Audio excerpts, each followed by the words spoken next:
नमस्कार मित्रों, पुनः हाजिर हैं आप ही के लोकप्रिय चैनल ओम एस्ट्रो वास्तु। दोस्तों, एक बहुत मिथ्या हमारे समाज में फैली हुई है कि हथेली में किसी के तिल होता है तो उसके हाथों में दुनिया उसकी मुट्ठी में होती है।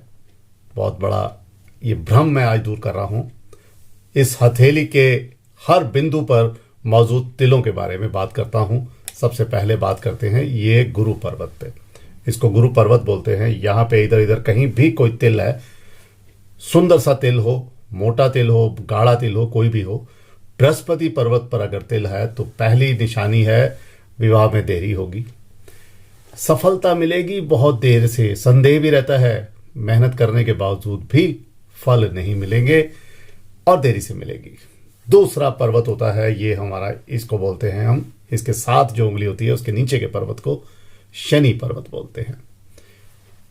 इस इधर कहीं भी किसी भी जगह पर्वत के उंगली के नीचे इस एरिया में, बस पर्वत का एरिया मैं इतना बता देता हूं, ये आप अगर देख लें तो समझ आ जाएगा कि इस एरिया को पर्वत बोलते हैं। इस पे अगर कोई तिल है तो भाग्य में ठोकरें लिखी हैं। शनि पर्वत पर तिल अच्छा नहीं होता, असफलता है, संघर्ष के बाद कुछ थोड़े से फल मिल जाते हैं, विवाह में देरी और विवाह के बाद परेशानियों का विवरण ये दिखाता है ये वाला तिल।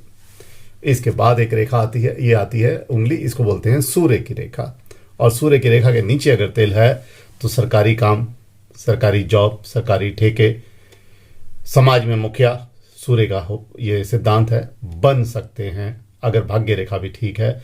लेकिन इस तिल के कारण आपके कामों से आपकी छवि खराब होगी, झूठे आरोप लगेंगे, अदालत के झंझट और फसाद में फंस सकते हैं या फंसे रहेंगे। इसके बाद आती है ये शुक्र की, इसको शुक्र पर्वत बोलते हैं। शुक्र पर्वत पर अगर कोई तिल है तो ये दिखाता है कि बहुत सारे प्रेम संबंध है, आपके अंदर इच्छा है, जागृत है प्रेम संबंध करने की, लेकिन प्रेम में धोखा खाएंगे, नुकसान उठाएंगे, कामुक प्रवृत्ति होती है, धन की कमी होती है। ये छोटी उंगली को बोलते हैं कनिष्ठा, बुध की उंगली है। किसी की अच्छी उंगली होती है तो वो बहुत बड़ा व्यापारी होता है। इस उंगली के अगर पर्वत पर तिल है तो ये दिखा रहा है कि व्यापार में आप धन कमाएंगे, धन अच्छा प्रचुर मात्रा में मिलेगा। लेकिन ये तिल जो दिखा रहा है अचानक से आपको कुछ हानि या नुकसान का संदेश भी दे रहा है। इस पर्वत को बोलते हैं, आपको और क्लियर तरीके से बता देते हैं, इस एरिया को बोलते हैं हम चंद्रमा का एरिया। नीचे का एरिया नहीं, मतलब हाफ एरिया जो होता है वो चंद्रमा होता है, नीचे का एरिया को इसको हम केतु बोलते हैं। चंद्रमा के पर्वत पर अगर तिल है तो व्यक्ति अस्थिर दिमाग का होता है। इस तिल के कारण सोच विचार बहुत होंगे लेकिन बहुत ही अस्थिर दिमाग होगा। और अगर ये मस्तिष्क रेखा भी बिल्कुल डाउन जा रही है, बिल्कुल नीचे जा रही है, उसको छू रही है, प्यार में धोखा दिख रहा है, देर से शादी का संकेत नजर आ रहा है और नाकामयाबी भी नजर आ रहा है। दोस्तों, अब बात करते हैं एक ऐसे ग्रह की जिसके बारे में लोग डरते बहुत ज्यादा हैं। उसको बोलते हैं, यहाँ पे होता है बीच की हथेली के बीचों बीच होता है, इसको बोलते हैं राहु। हथेली के बीच में अगर ये किसी के तिल है तो ये राहु पर्वत पर तिल माना जाता है। अचानक से अच्छे परिणाम मिलेंगे। ऐसे व्यक्ति को अपनी जवानी में, युवा अवस्था में बहुत ही परेशानियां होती हैं। ऐसे व्यक्ति 35 और 40 साल के बाद जीवन का लुत्फ लेते हैं, आनंद लेते हैं, तरक्की करते हैं। और इसके बाद एक तिल हम बता रहे थे, जगह बता रहे थे, ये जगह है, ये यहाँ से फैलती है और लगभग इधर जाती है नीचे मणिबंध की तरफ से। इस एरिया को और थोड़ा सा दिखाने की कोशिश करते हैं। ये जो है एरिया, इसको बोलते हैं केतु।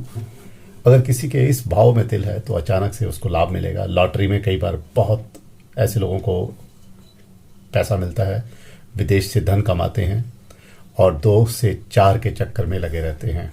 चालाकी से धन कमाना इनकी आदत होती है। धन प्रचुर मात्रा में अर्जित भी कर लेते हैं, सट्टेबाजी से, लॉटरी से, शेयर मार्केट से, लेकिन उसको इकट्ठा करना नहीं आता। धन आता आता जैसे जैसे बढ़ता जाता है तो 2 के 4 के चक्कर में उस धन का कई बार ये नुकसान कर लेते हैं और परिणाम अंततः शून्य भी होता है। ऐसे लोगों का बचपन थोड़ा सा दुखमय होता है। उंगलियों की बात करते हैं।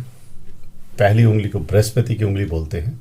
किसी भी व्यक्ति की अगर इस पहली तर्जनी उंगली में अगर तिल है तो ऐसे व्यक्ति परिवार से बहुत प्यार करेगा, लगाव रखेगा, पत्नी को बहुत प्रेम करेगा, रोमांटिक प्रवृत्ति होगी और ऐसे व्यक्ति का कैरियर भी अच्छा होता है, बिजनेस भी अच्छा होता है और रिश्ते बनाना ये लोग जानते हैं। अब इसमें पहले पोरवे पर अगर तिल है, ये भी एक विवरण होते हैं अलग से, तो ऐसा व्यक्ति अकेला रहना पसंद करता है, अहंकार उसके अंदर ज़्यादा होता है, बातचीत में ऐसे लोग बहुत माहिर होते हैं।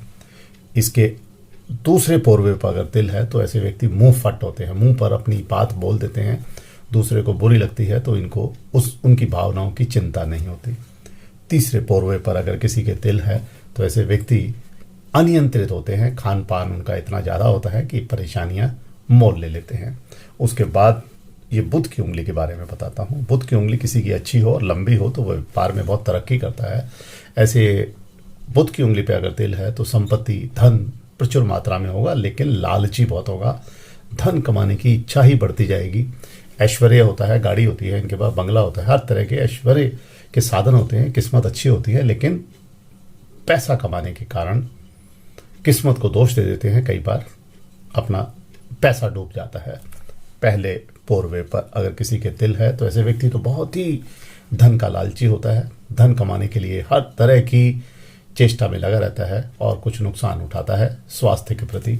दूसरे पोरवे पर अगर किसी के तिल है तो ऐसा व्यक्ति छोटे भाई बहनों के प्रति बहुत ज़्यादा मेल मिलाप रखता है, प्रेम रखता है। तीसरे पोरवे पर अगर किसी के तिल है, बुध की उंगली पे तेज दिमाग है, निर्णय अच्छा लेता है, कई बार निर्णय ऐसे भी होते हैं धन कमाने की लालसा में कि अपना खुद का पैसा भी खराब कर लेते हैं, लुटा लेते हैं। इस उंगली को शनि की उंगली बोलते हैं। शनि की उंगली पे तिल होना कोई बुरा नहीं है, अच्छा संकेत है, शुभ संकेत है। लोग डरते हैं, हम बताते हैं ये अगर उंगली पे तिल है तो संपत्ति आपको आएगी, धन आएगा, शनि दे के जाएंगे आपको हर तरह की चीज़। टेढ़ी उंगली नहीं होनी चाहिए, बहुत लोग टेढ़ी उंगली पे तिल है तो वो नुकसान ही करेगा। और ऐसे व्यक्ति धन के कारण उनके कुछ अफेयर्स भी होते हैं, शनि इस तरफ भी ध्यान केंद्रित कर देते हैं। पहले पोरवे पर बात करते हैं, ऐसा व्यक्ति सही निर्णय लेगा, अच्छे निर्णय लेगा, ईमानदारी से करेगा, सबकी भलाई के लिए ऐसा व्यक्ति काम करेगा, कोई भी बात गलत नहीं करेगा। दूसरे पोरवे पर अगर तिल है तो वो व्यक्ति कमजोर शरीर का दिखाई दे रहा है, जिम्मेदारी निभा भी सकते हैं और भाग भी सकते हैं। अगर उंगली में कोई दोष है तो भागेंगे, उंगली ठीक है तो जिम्मेदारी को रखेंगे। तीसरे पोरवे पर अगर तिल है तो ऐसे व्यक्ति के बारे में है कि ये हर एक पर संदेह रखेगा, इसको संदेह की प्रवृत्ति होती है और उसके कारण इनके कुछ रिश्ते भी खराब हो जाते हैं। इस उंगली को बोलते हैं सूर्य की उंगली, रिंग फिंगर बोलते हैं, बहुत इंपॉर्टेंट फिंगर होती है ये। सूर्य जो होता है वैसे प्रतिनिधित्व दिखाता है, कॉन्फिडेंस दिखाता है, पिता तुल्य मानते हैं। अगर किसी के तिल है तो वो सरकारी ठेकों में, सरकारी नौकरी में जिम्मेदारी से आगे बढ़ेगा, लाभ मिल सकता है सरकार की तरफ से। पहले पोरवे पर अगर किसी के तिल है तो बहुत ही क्रिएटिव होगा, लेकिन अपने कामों से मेहनत उतनी करेगा या नहीं करेगा, लेकिन अपने कुछ ऐसे वर्क होंगे, ऐसे काम होंगे जिसकी उसकी प्रतिष्ठा पर दाग लगेगा और नुकसान उठा सकता है। दूसरे पोरवे पर अगर तिल है तो ऐसा व्यक्ति जिम्मेदार तो हो सकता है, लेकिन जिम्मेदारी निभाने की उसके अंदर बहुत ज़्यादा इच्छा भी नहीं होती, कमज़ोर रिश्ते होते हैं। ऐसे लोग प्रसिद्ध होते हैं, बहुत तरक्की करने वाले होते हैं। तीसरे पोरवे पर अगर तिल है तो ऐसे व्यक्ति आत्मनिर्भर होते हैं, रोमांटिक होते हैं, लेकिन आत्मविश्वास, कॉन्फिडेंस की कमी होती है। अब बात करते हैं अंगूठा। अंगूठा बहुत इंपॉर्टेंट चीज़ है हमारा। अगर अंगूठे पर तिल है तो ऐसे व्यक्ति बातूनी होगा, बातचीत में बड़ा माहिर होगा, नहीं बात करता ही रहेगा, मेहनती होगा, न्यायप्रिय होगा और खर्चीला होगा, और प्रेम संबंधों में खर्चा इतना कर लेगा कि उसके कारण ही इसको धन की हानि होगी। पहले पोरवे पर अगर तिल है तो ऐसा व्यक्ति क्या करेगा, निर्णय में इसकी कमी है, अपने निर्णय नहीं ले पाएगा। अंगूठा भी अगर छोटा है, पिता के बिजनेस में पिता के कहने पे जो भी होगा ये तरक्की करता चले जाएगा। दूसरे पोरवे पर अगर किसी के तिल है तो ऐसा व्यक्ति बार बार गलती करेगा, हर बार गलती करेगा, और प्रेम संबंध ऐसे व्यक्तियों को बनाने पसंद नहीं होते, प्रेम से थोड़ी इनको नफरत होती है। तीसरे पोरवे पर अगर तिल है, बहुत ही पॉपुलर व्यक्ति होता है, प्रसिद्ध होता है, और अपोजिट सेक्स के प्रति इसका बहुत ही आकर्षण होता है और इसके अच्छे रिश्ते होते हैं। अब हम बात करते हैं रेखाओं पे तिल। ये रेखा होती है, इसको जीवन रेखा, मस्तिष्क रेखा, हृदय रेखा, भाग्य रेखा और ये सूर्य रेखा, अगर इन रेखाओं पर तिल है तो क्या विवरण है। जीवन रेखा को हम इस तरह से मानते हैं 95 ईयर या 90 साल। इसके अंदर ये देखना पड़ेगा किस स्थान पर तिल है, यहाँ पे तिल है, इधर पे तिल है, तो वो उस समय का विवरण करेगा। इसको हम इस तरह से डिवाइड करते हैं ज्योतिष की भाषा के अंदर। ऐसे ही हृदय रेखा में और ये फेट लाइन में भी देखा जाता है।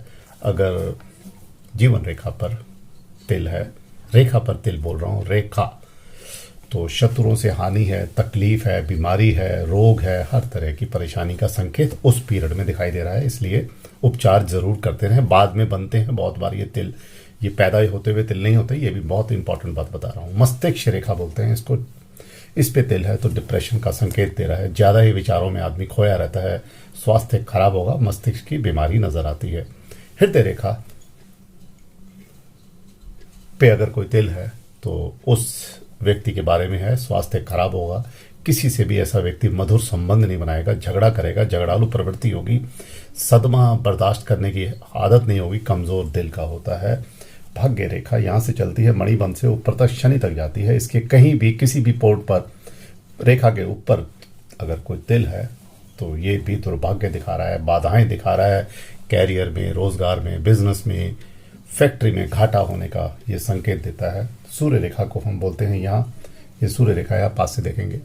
सूर्य रेखा पर भी अगर कोई तिल है किसी व्यक्ति के, सूर्य पर्वत की बात नहीं कर रहा, पर्वत पे तिल अलग बात होती है, लेकिन अगर रेखा के ऊपर तिल है तो वो विवरण बहुत खराब है, आपकी प्रतिष्ठा पर बहुत बड़ा दाग लगने वाला है।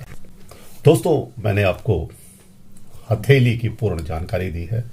ये वीडियो आप अपने दोस्तों मित्रों में जरूर शेयर कीजिए। ये हाथ का विवरण तिलों के बारे में बात करता हूँ। और जिन दोस्तों ने अभी तक चैनल को सब्सक्राइब नहीं किया तो प्लीज़ चैनल को सब्सक्राइब करो। निःशुल्क सेवा मैंने आपको बोली भी है। ऊपर मेरा व्हाट्सएप नंबर आ रहा है, कोई भी समस्या पूछना हो तो उस पर अपना जन्म की तारीख, जन्म की तिथि, समय और कहाँ पैदा हुए और एक प्रश्न भेजिए। एक प्रश्न का निःशुल्क उत्तर देता हूँ। धन्यवाद। नमो नारायण।